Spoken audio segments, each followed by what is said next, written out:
اللہ الرحمن الرحیم۔ السلام علیکم ورحمۃ اللہ وبرکاتہ۔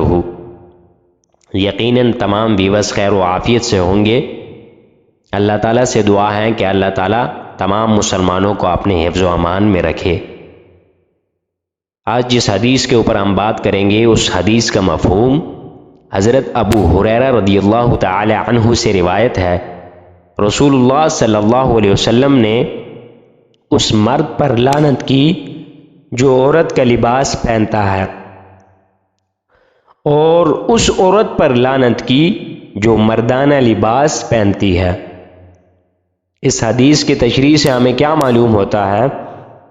جوتا، لباس اور دیگر امتیازی امور میں مرد عورت کی ایک دوسرے سے مشابہت ناجائز و گناہ ہے۔ نہ مرد عورتوں کی وضع اپنائے، نہ عورت مردانہ وضع اختیار کرے۔ اللہ تعالیٰ سے دعا ہے کہ اللہ ہمیں اس لعنت سے محفوظ رکھے اور اس حدیث پر عمل کرنے کی توفیق عطا فرمائے۔